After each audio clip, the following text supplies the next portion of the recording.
So yeah, here's an article talking about some of the effects of processed foods. Um, I mean, just knowing these few right here honestly should be alarming to a lot of people. Leads to weight gain, increased type 2 diabetes. I mean, you talk about like if you're smoking ample packs of cigarettes a day, like you're just starting kind of the path to lung cancer. Like if you're just drinking, if you're just binge drinking Mountain Dew and Coca-Cola every day, you're just starting a path to diabetes. Like that's the thing. Like correlation, causation. You could argue that like since processed food hasn't been around too much, or I don't know. I guess you can't even argue this. I was gonna try to make the point that there will be people that argue there's not a direct correlation with consuming soft drinks and diabetes, but there's definitely a certain connection. It's factual that soft drinks with added sugar does cause diabetes. So, but yeah, basically knowing those two things is just kind of ridiculous that people still continue to do this, eat processed food. Weight gain, increased risk of type 2 diabetes. Although I guess those are, so it's two issues with it. Weight gain, increased risk of diabetes. But people hear those things and continue to still do that.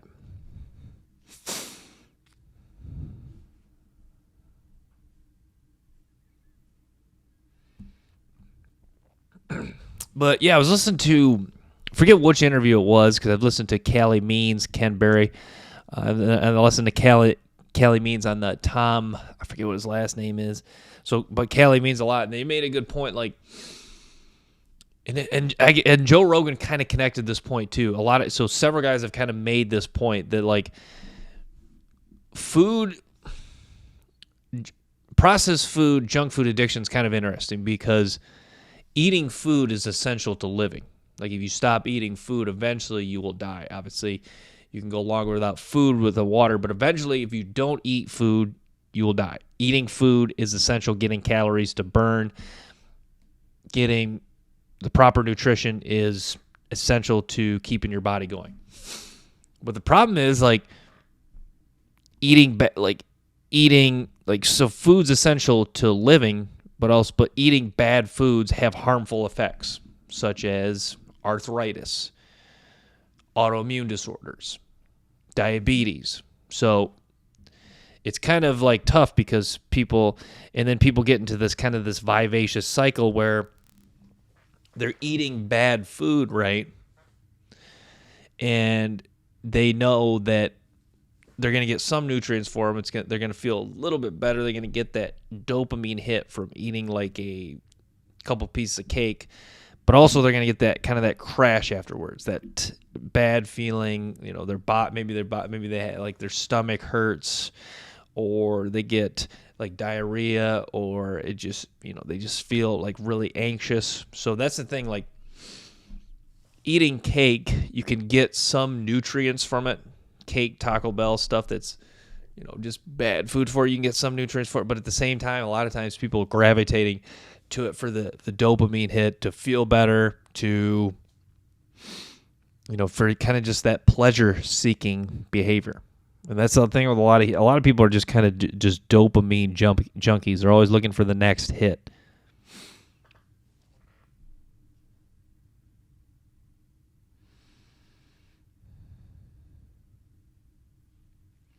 Talking about chemically processed foods and ultra-processed food. Yeah, I'm going to have to look up the difference between that.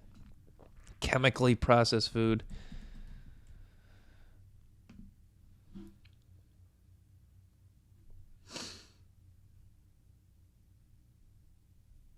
Chemically processed food versus ultra-processed food. Is that the same thing, essentially?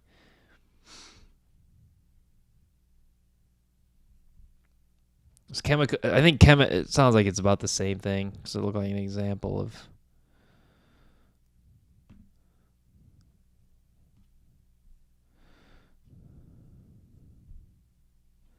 I mean, it's just like, because the guy gave the example of processed foods last night, or gave an example of processed foods like a steak, like getting meat from a butcher, cooking a steak, that's processing the food. Cooking the steak is a process. So that's an example of processed food. Ultra processed food, an example, is using like wheat to somehow make Pop-Tarts, or using potatoes and a bunch of other crap to get chips. So, yeah, I don't. Oh yeah, it clarifies here. She clarifies in the article: chemically processed food, also called ultra processed, tend to be high in sugar, artificial ingredients, refined carbohydrates, and trans fats. Because of this, they are a major contribution to obesity. Yeah, so that's what's crazy is you look at a lot of kids are eating 61% ultra processed. Like, how you talk about like why are kids having such behavior issues in school? You talk about attention deficit disorder. Like, it's kind of crazy. Like Joe Rogan had a guy on and they're kind of talking about like the issues with social media. Social media is causing a lot of mental health disorders. I think that Joe Rogan actually made the point that like if you start with like if someone has a good diet, I think some of the issues they have with like the mental health disorders that people proclaim are from with technology, I think a lot of those kind of subside, and you kind of look back to maybe it was more so diet. Because diet really is kind of like, if you look at diet as the basis, is the kind of the starting point for a lot of things, like the starting problem for a lot of points. Like, I guess I don't know how the best to explain this. Like say someone has a poor diet, right? They mostly just eat fast food, ultra processed food, microwave TV dinners, and then they also claim they have mental health disorders, and social media affects them. I think the effects of social media are certainly there, but I think they are amplified from the poor diet, and also since they have a poor diet and mental health disorder, probably their sleep. They may have a sleep problem, but then their sleep's affected, so then that makes those other issues, the mental health effects from the diet and from social media and cell phone use worse. So if you're using diet if you're looking at like someone who has a poor diet, if you're looking at that as the starting point, then you can kind of really look and see some of the other issues. Like you can really look and see how the social, like the mental illness that they've proclaimed from social media is amplified, and maybe that the diet is the main driving issue as opposed to the social media problem.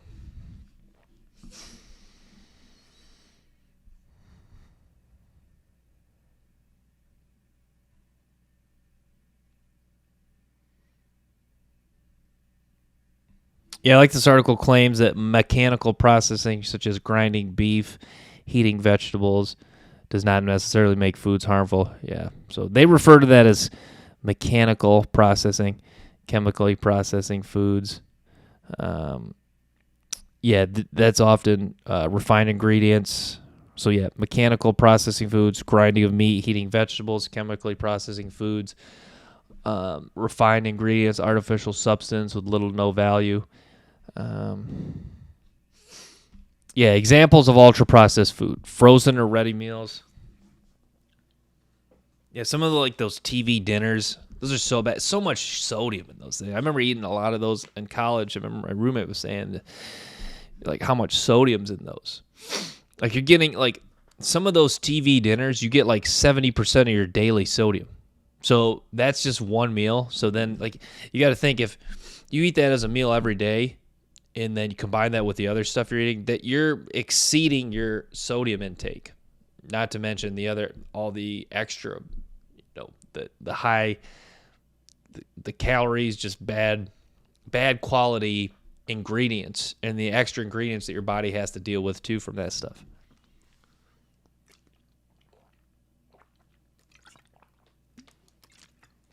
Breakfast cereals, crackers and chips, candy and ice cream. Yeah, those are, you talk about three things I always felt the worst eating. Chips, maybe not, I don't know, I guess not chips necessarily, but candy, ice cream, breakfast cereals. Always felt the worst. Always felt the worst eating candy, ice cream, and breakfast cereals. I guess chips too. I would throw in chips too. chips, candy, ice cream, breakfast cereals, those should never be put in the body. Along with and soft drinks too. Yeah, I think diabetes water is probably the best way to describe.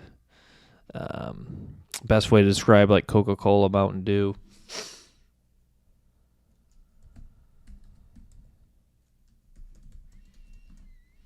So let's look at obesity statistics.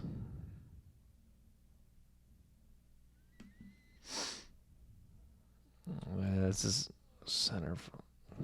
Is this the government? Which one of these should I trust?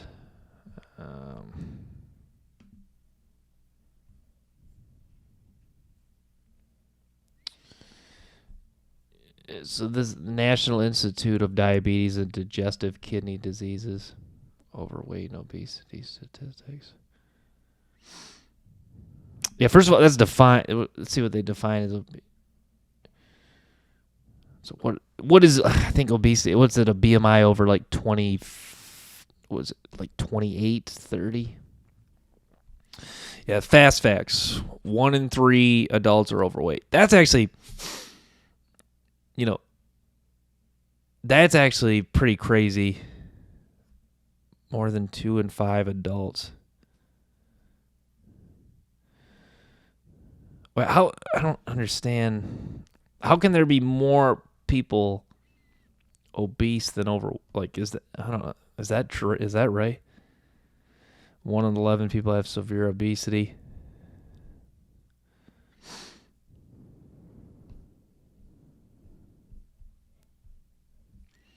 So yeah, obesity is a BMI of 30 plus. Obviously, that can be a little misleading. Yeah, it is kind of crazy how many people. Yeah, I think a lot of people. I think the issue with most people is even people that are like a semi-healthy weight, they don't really have a lot of muscle tone. I think they kind of coined the term skinny fat. But you look at a lot of dudes because you can have a considerably healthy BMI from 18.5 to 24.9. There's probably some people that are like BMI of like, that's probably considered, normal or healthy, that may be like 20, 21, 22, but you look at them, they don't really have a lot of muscle tone. So that's what this doesn't even account for. So the statistics say 1 in 3 adults are overweight. 2 in 5, more than 2 in 5 adults, 42% of obesity. 1 in 11 have severe obesity. So you're talking about some alarming statistic as far as overweight and obesity is concerned, but then that doesn't even mention the people that are a healthy weight, that eat a poor diet and have very little muscle tone. But I guess there's outliers too. As there's some people that are probably have a BMI that's considered overweight that are actually fairly healthy, and then there are people that could probably be categorized as underweight who are, who are fairly healthy. Like, is there people, like 18.5, like, could you have a BMI of like 18, still be healthy? But yeah, those are kind of like the exceptions to the rule.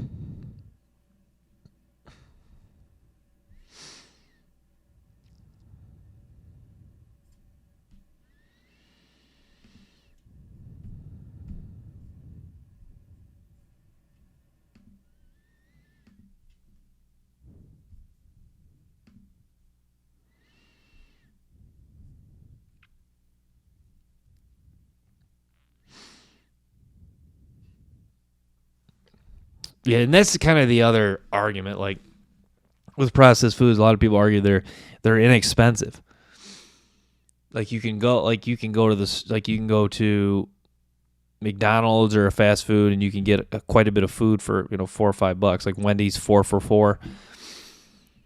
But but that's why, like, I would be the first person to really pound my fist on the table for the government to fund a program that say people, instead of giving people food stamps, give them money where they can only buy food that's categorized under keto. They get them food that is a keto that is for that get them funding so they can only purchase stuff that's food that's classified as keto under ketogenic diet or carnivore diet, or they can just only eat meat and give them a gym membership. Like, could you imagine? Like, I feel like that could change a lot of people's lives, because you look at, like, you talk about like kind of just a vivacious cycle. Like, you think about, like, if you're poor, like if you're in poverty, you're only eating junk food, then you're just like, not only are you in a bad situation, you're poor, but you're also like eating bad, you're feeling bad, you're probably not sleeping well, you're probably overly stressed, you probably don't even want to deal with your problems, you probably just want to continue to seek comfort. But that's the thing, if you have food in a gym membership supplied for you, like, think about the extra energy you have, think about how much you'll feel better. You can really apply that to, maybe getting out of that situation.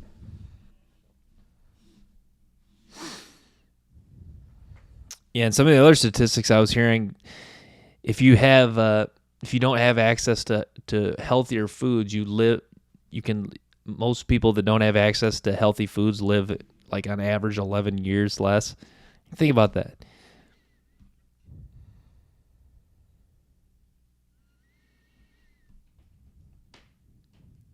Yeah, added sugar, a lot of issues with added sugar, high fructose corn syrup, high in calories, artificial ingredients, preservatives. Yeah, that was kind of the big push. People want the preservatives, which keeps food from going bad quickly. Artificial coloring, chemical flavoring, texture agents.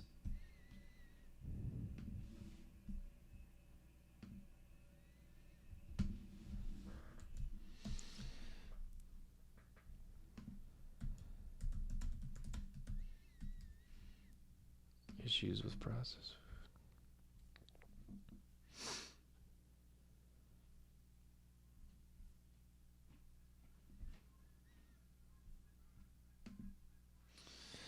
Here's one from the National Institute of Health. Fundamental concern as we look to reform health in America is to know the chronic issues.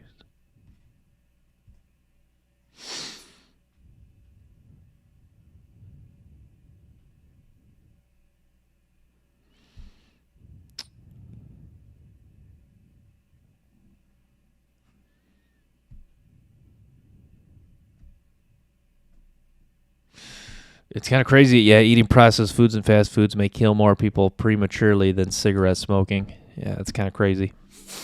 Because, yeah, it's like, when you look at, like, when you compare processed foods, fast foods to cigarettes, like, if you just talk about both those things, or you just ask some random person off the street, which one do you think is more dangerous? Cigarette smoking or fast food?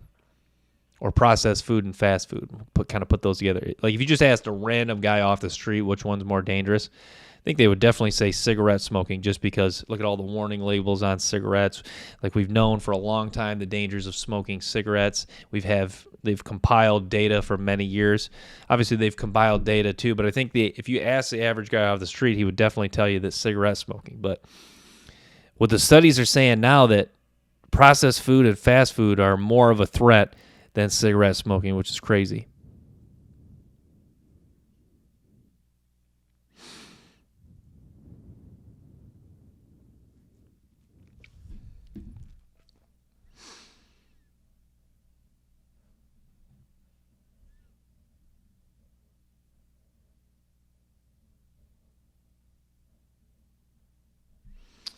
Yeah, I mean, this article is talking about the vulnerable poor in the areas have double the risk of heart attack, double the risk of diabetes, and 4 times the risk of renal failure. So, yeah.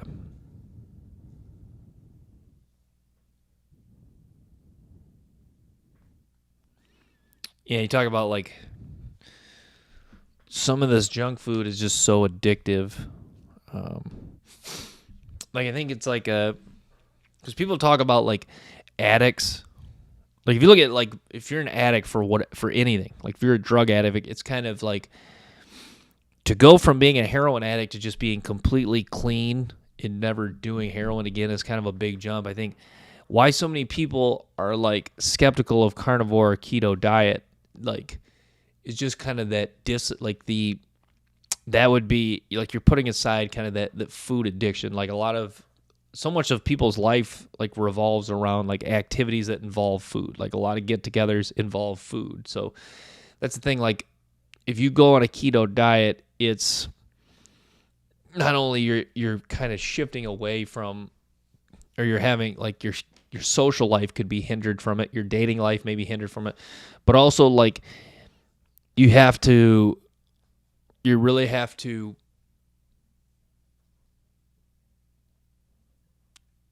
to kind of go from being like eating donuts or drinking a frappuccino every day and then occasionally like eating healthy to now the only thing you eat is, meat, vegetables, and fruit. Like that's a drastic change. Like that was kind of the struggle for me personally. Like I didn't do carnivore right for a long time. I've claimed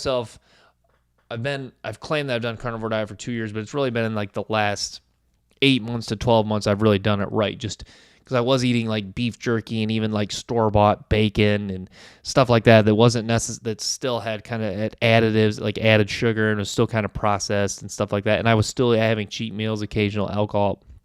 It's really been in the last 8 months I went true carnivore, really cut out alcohol, and yeah, that's when I've really seen the benefits, especially in the last like 4 or 5 months when I went really strictly disciplined. And then in the last about month or two, I've really just kind of honed in on carnivore, not even really eating fruit.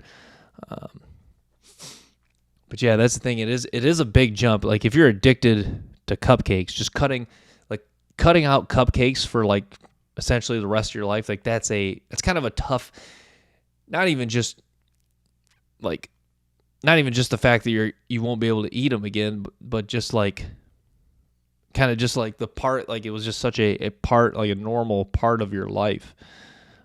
Like a lot of people, a trip to McDonald's is kind of just like, it's like in their routine. So you kind of almost just have to like make a new routine, like in your day-to-day life. Like you have to like for me, I have to like cook my burgers in the morning or cook my burgers the night before, pack it all up. Sometimes, when you're eating clean foods, like vegetable, like fruit is easier. You don't really have to cook or do anything like that. But when you're eating a carnivore diet, you're going to have to be cooking. It's more time consuming as far as the cooking aspects, the cleanup. I think that's the junk food and processed food is convenient to get. There's convenient to prepare as well. So like you just go to the McDonald's drive-thru and get a McChicken in a matter of minutes. Like if you want to make steak, you have to go buy the steaks, come home, you have to kind of prep the steaks, you have to cook the steak, and that's, I guess you could argue maybe it's not like a lot longer, but that is it's a little bit longer than just going to the store or running down to the gas station that's right down the road and buying a bag of chips. Then you can be eating the chips right away. If you buy the steak, you have to come home, make the steak, and then afterwards you have some cleanup as far as like dishes is concerned. So it's a longer process, a little bit more work. You have to be like a little bit more disciplined. You have to be willing to do a little bit more work.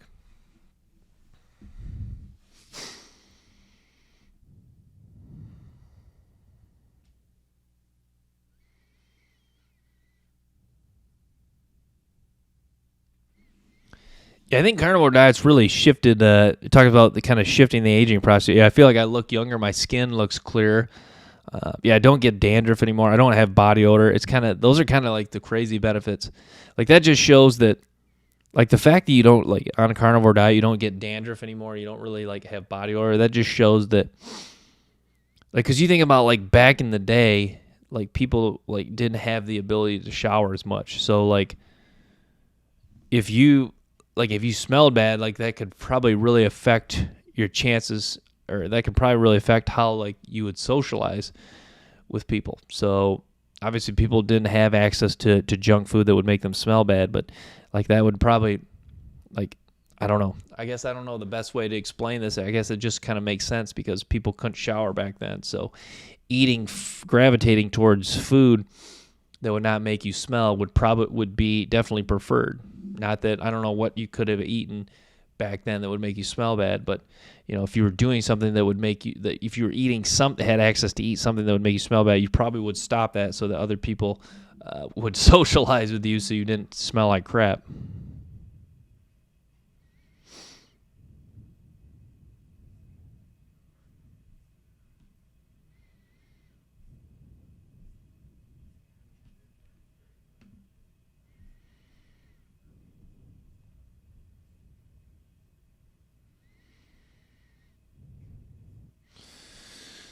Oh God, here's a CNN article. The ultra-processed food you need to avoid according to a 30-year study. Does this one talk about red meat?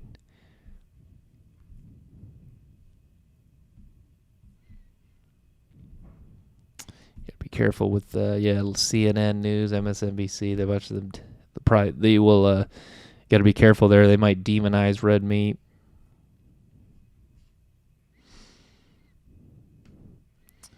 It's NPR. Dude, I don't. British Heart Foundation. Do this one. Medical News Today. What's this lady? This lady's Elizabeth Pratt. Apparently the facts were checked by Jennifer. Go Jennifer. Ultra-processed foods linked to heart disease, cancer, and 30 other health conditions.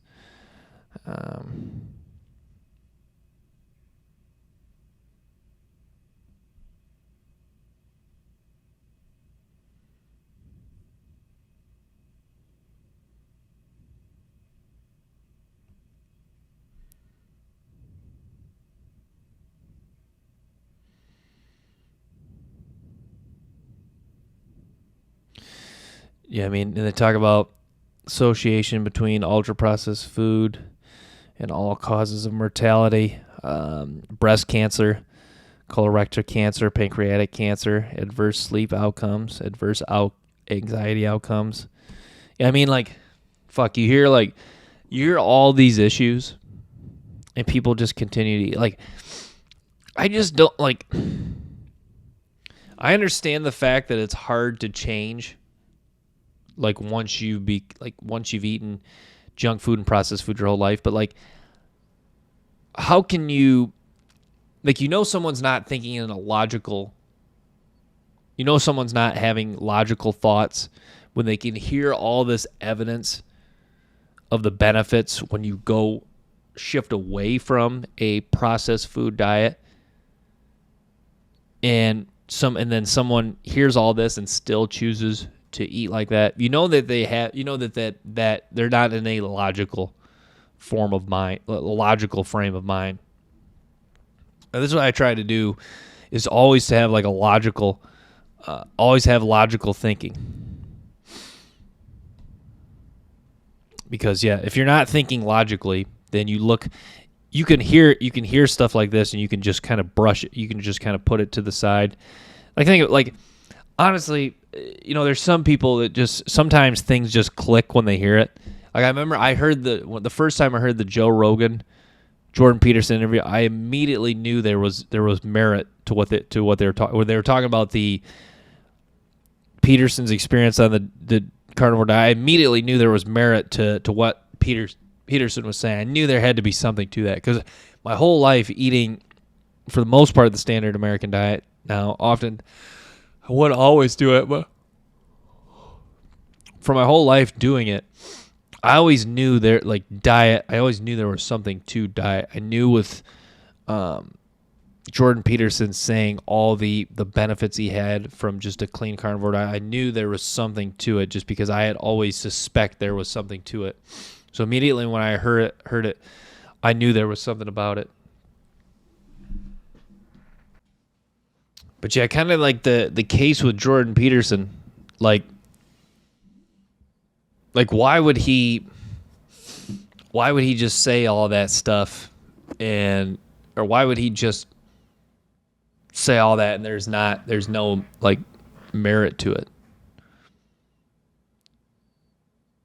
It's just too bad. Like, it's just, I don't know. It's just like, I guess it just goes to show that people have to change. People will make a change if they, once it's called, intrinsic motivation's powerful. People will need like an alarm to know they need to change.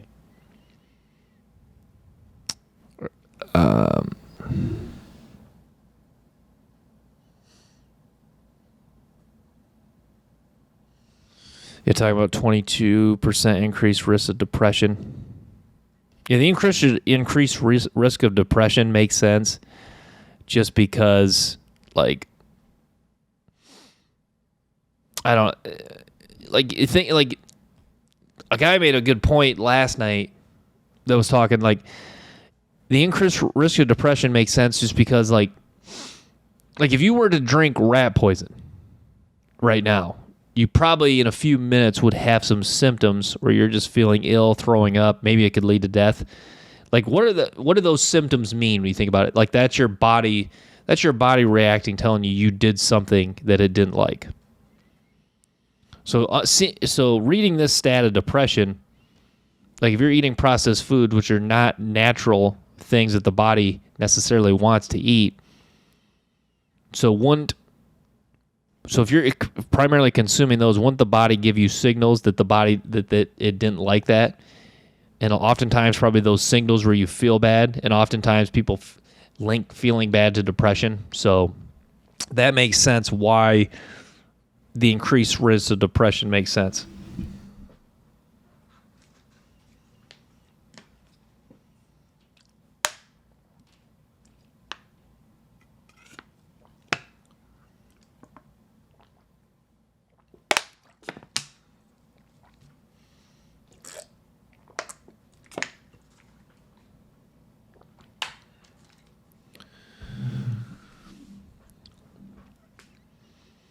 Yeah, I mean, talks about ultra-processed foods could be harmful to numerous body systems. So yeah, that's what's scary. I think we've learned, even though there's a lot of research out there of kind of like all the different ways processed foods affecting people. Like processed food, you think has not been around relative to the entire human history. So there may be things like it's doing to people's bodies that we don't even understand yet, and that more information might come out. And there might be more negative evidence.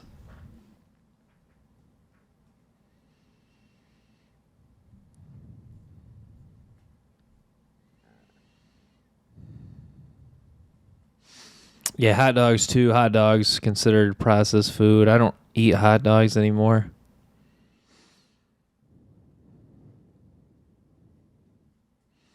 Yeah, ultra-processed foods are high in salt, sugar, and fat, low vitamins and fiber, and have minimal or no whole foods.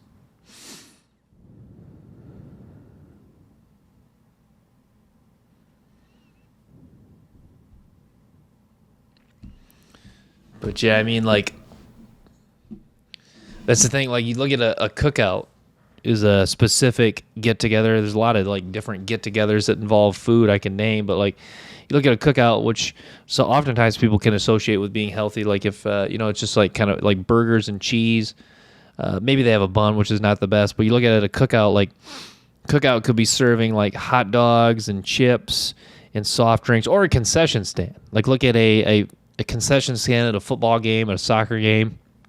I think it could be hot dogs, soft drinks, pretzels. I mean, that's all those are considered ultra-processed food. So just an example of a gathering, like a soccer game, football game, and the concession stand serving in a concession stand, the main place to eat at the event, having just ultra-processed food as the only option for people to eat if they want to purchase something.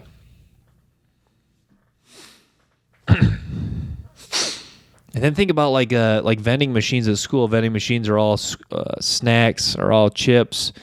High school or lunches, like at high schools, middle schools, elementary school, lunches are not the best. It's a lot of, it's a lot of French fries, burgers. There's not a lot of options to get fresh vegetables, fruit. I think some do.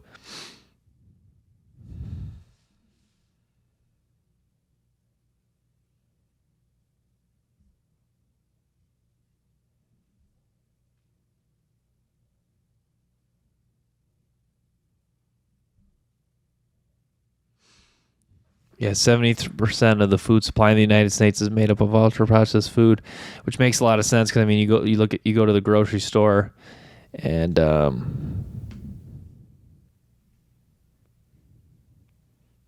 to the grocery store and mostly, it's a lot of bad foods. Like they say to stay on the outer aisles of the grocery store, which makes a lot of sense because the inner aisles really just have it's all junk. A lot of the TV dinners, a lot of frozen foods, all that falls under the category of ultra processed. And then 60% of the daily energy intake of the U.S. is ultra processed foods. Yep, experts say the appeal of ultra processed foods, they're cheap and convenient.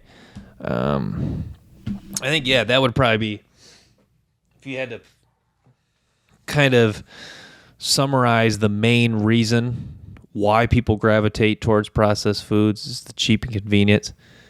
I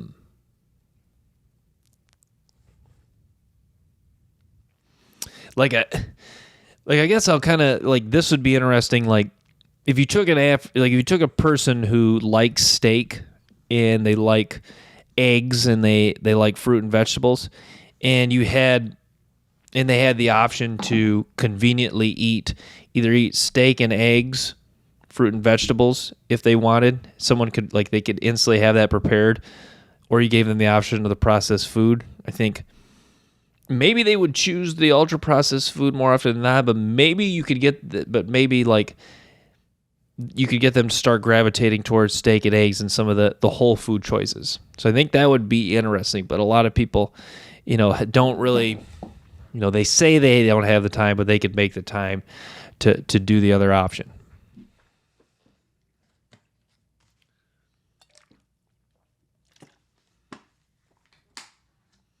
And then one of the more interesting claims people make with carnivore diet is they don't have the time to do it, or they can't afford it. And I'm thinking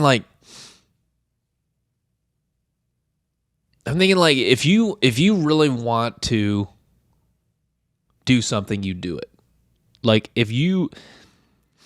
Think about I don't even know. Think about, there's a lot of poor people, all of them have a phone, right? Or all of them, most of them have an iPhone, most poor people. And you could argue you don't really need, phone's essentially an essential item in the modern day, but you don't really need necessarily an iPhone. Can you could you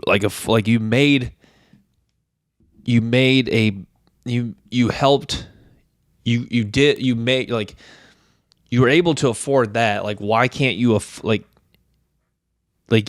knowing that you can afford something like that, or you can afford all these clothes, these extra clothes, and doing all this extra shopping and for stuff you don't need, can't you, if you really want to do something, you can make a budget for it. You can get money for it.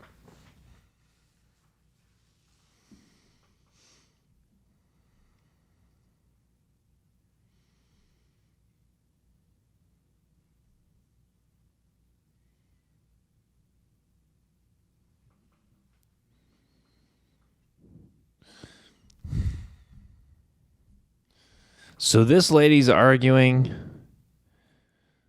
Who's this? So they're talking in this article. This isn't the lady that wrote it. This Gardner lady's arguing that ultra processed foods are better. In some cases, ultra processed foods may be healthier than some of the other available options.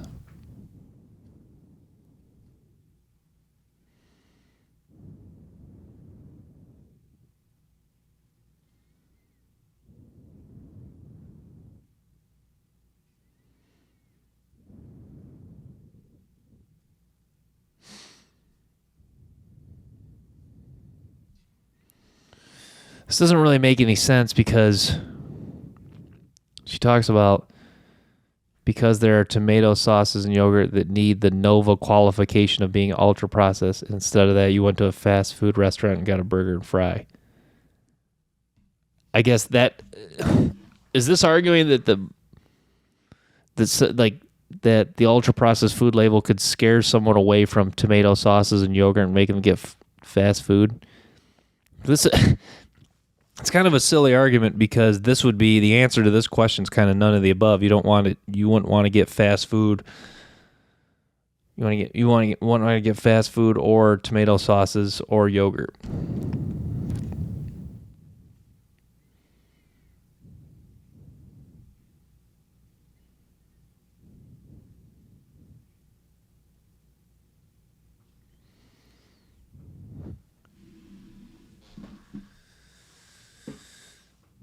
But yeah, I mean, really, it really just is like too bad people really eat so much of this ultra processed garbage. I think when does this end? What's the cost of it? You look at some of these junk food agencies are $1 million industries. Like if McDonald's went down, I think that's a lot of jobs lost. That's just a lot of like vacant buildings too. Like I don't think McDonald's is going to go anywhere for a long time, but that's just like a lot of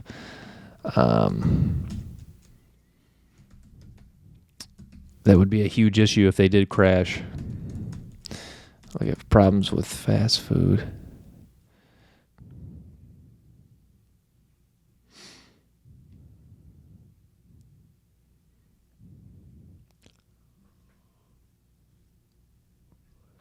So this talks about fast food effects on the body. Yeah, depression, dental stress, shortness of breath. That's one thing I've noticed that with eating a clean diet, I don't like my teeth. Like carnivore diets save my teeth. High cholesterol, high blood pressure, weight gain.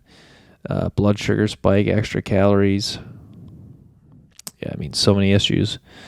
So many issues with fast food.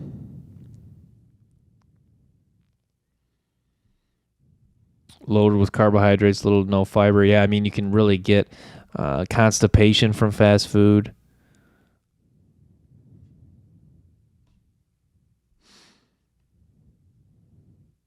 This is another thing they were talking about. High amounts of carbs lead to repeated spikes in blood sugar.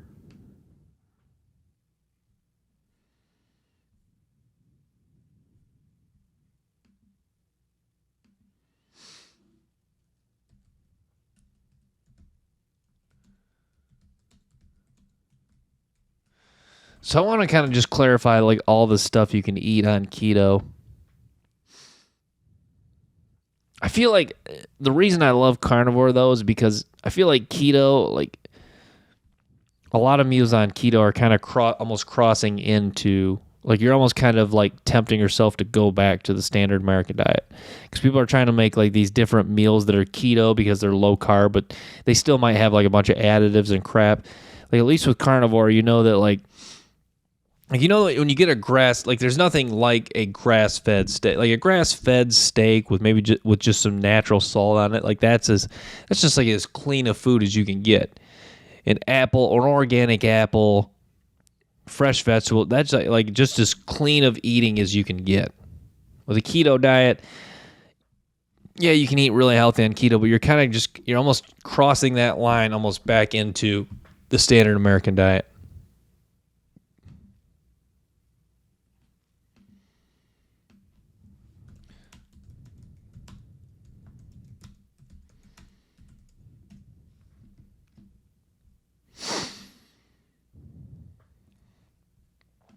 Yeah, so here's like a big list of keto diet. I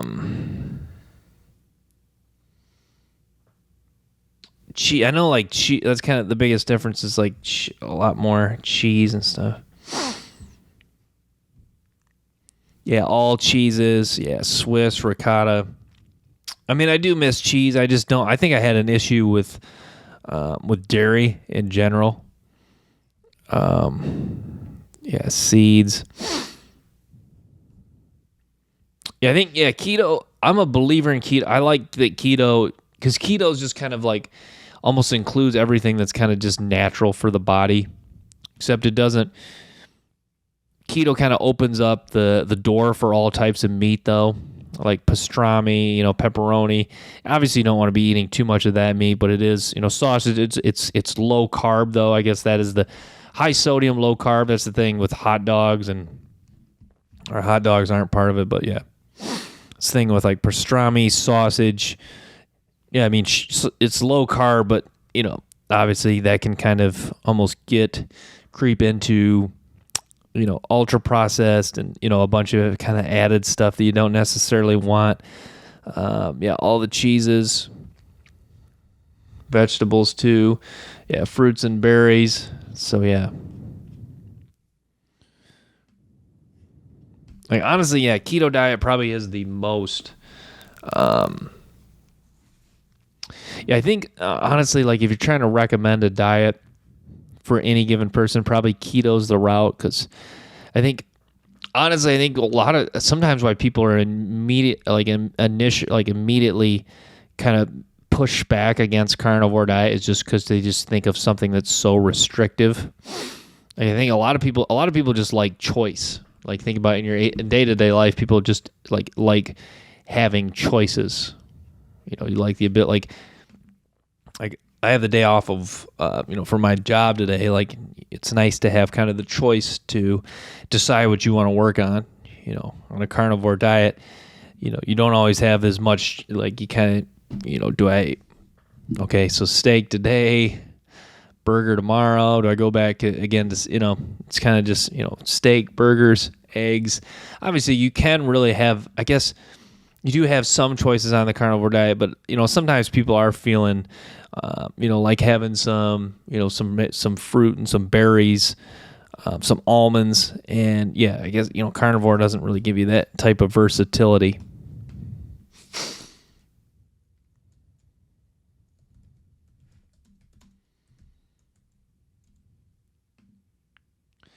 But keto diet. Keto diet with a lot of benefits.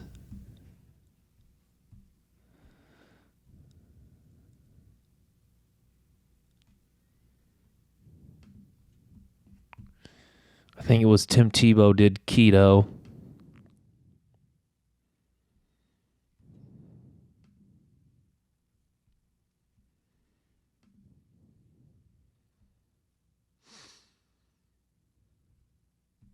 But once again, here's another article on keto diet, and of course, there's just not funded studies on ketogenic diet, of course, because the government does not want to.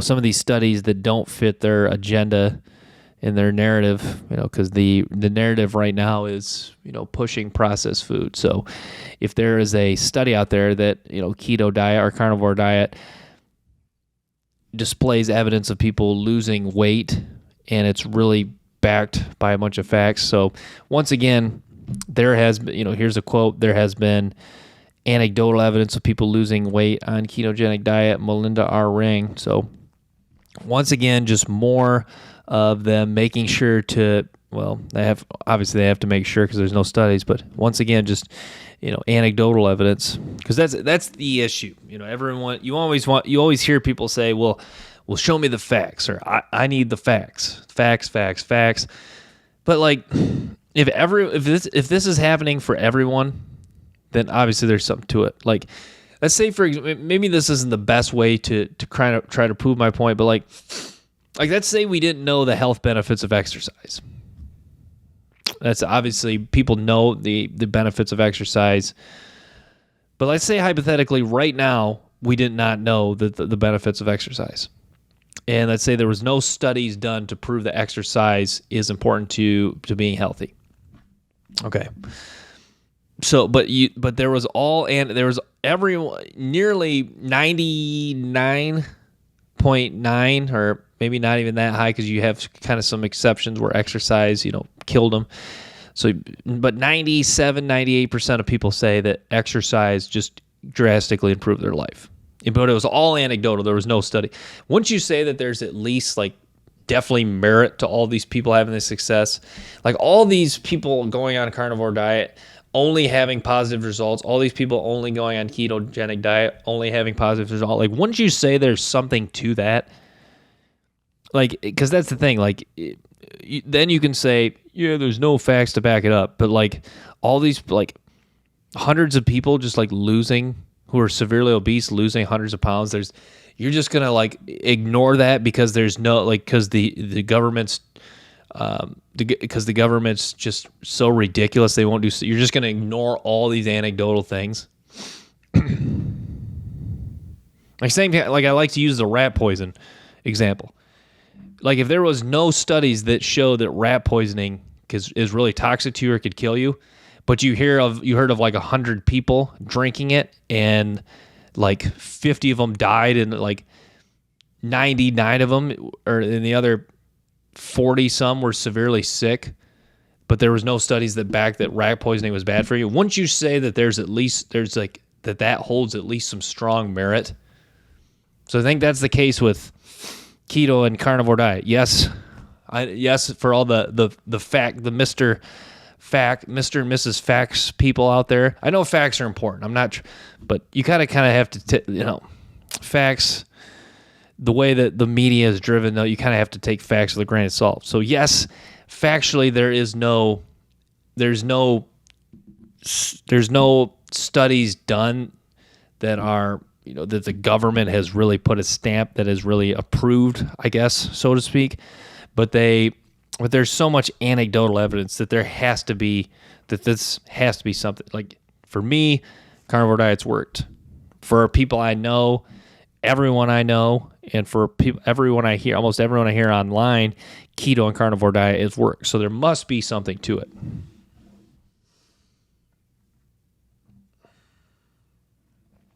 Yeah, another thing, keto diet help reduce seizures and epilepsy. Just like, cons difficult to see. Yeah, once again, it's all it's funny reading like the negatives to carnivore and keto diet. It's always like difficult to sustain, or this isn't the it diet.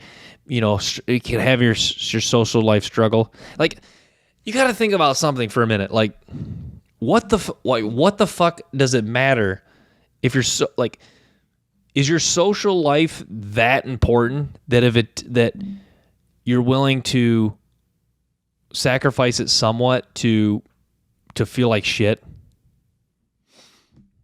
Like, if I told you that you could live, because like the statistics back this up, like if I told you would have to do something that would probably hurt your social life a little bit, but would make you live 11 years longer, once you'd probably take that trade-off, right? Like, I just don't, that's what I don't get about people. So yes, if you go on a carnivore ketogenic diet, our social gatherings probably not as fun. Like, can you go over to the neighbor's house for dinner? Like, can you are you not able to make like midnight runs to Denny's with the boys or with some of your friends? Or can you not go out, for drinks to the bar at 1 a.m. At happy hour? Like, does that make doing those things hard? But like, you would rather live potentially 11 less years just and feel like crap, have anxiety and all this other stuff, just to have like keep your social life fully intact. Like, sometimes that's the thing about, like, what's that term in economics? Opportunity cost. Sometimes you got to look at kind of the cost. Like, that's the thing with me. Like, yes, being on a carnivore diet has kind of made some things a hassle, but like, I can think, like, my ability to think clearly, have more energy, and the lessen anxiety, the no skin issues, the no body odor, some of the benefits kind of outweigh the negatives, I guess, so to speak. Like, I don't even like coining them negatives, but yeah.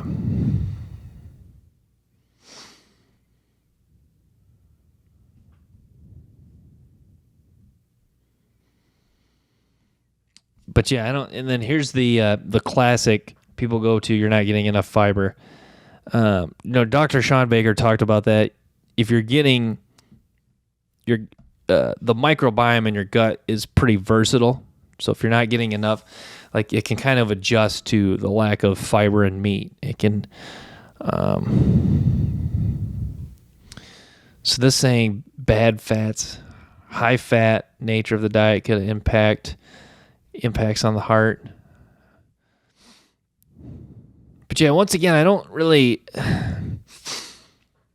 a lot of like the issues with saying that carnivore diet has effects on people's heart. A lot of those studies that they did do when they were testing if red meat was healthy, they weren't accounting for stuff that people were also eating with red meat, like fries and shakes. Like, there's a lot of people eat red meat, and they'll have there are a lot of people who eat like a burger that's technically considered red meat, and they will eat like fries and a shake and maybe like a soda with it. They weren't accounting for some of the other sugar. Food obsession.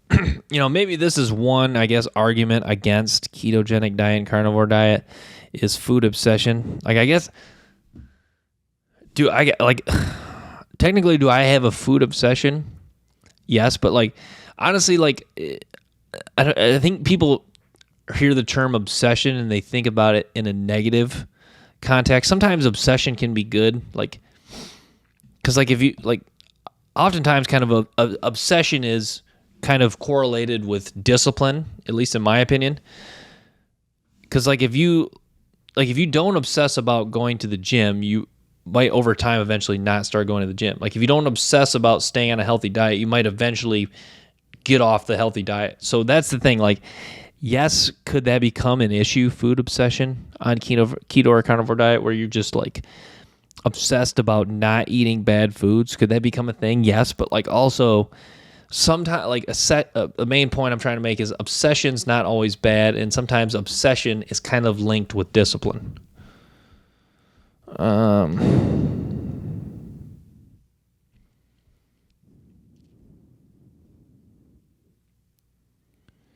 Some people experience dehydration on keto.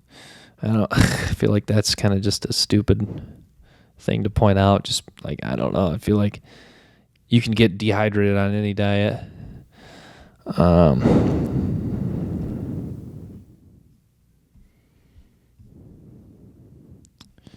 Calorie depletion. Calorie depletion and nutrition deficiency more so than negatives. But you can have that on, I feel like that's just as likely. A lot of these are, here's the problem with these. A lot of these are just as likely to happen on a high diet of ultra processed food and junk food. That's the issue with junk food and this drug Ozempic. Because a lot of people aren't really changing. The thing with Ozempic mimics the hormone that makes you feel full, right? So essentially, a lot of people are losing weight on Ozempic by just eating less junk food.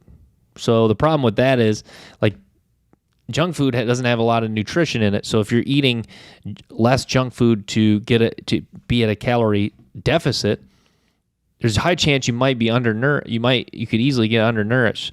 So yes, is that technically an argument against keto and carnivore diet? Yes, but that's also an argument for against other diets, I guess.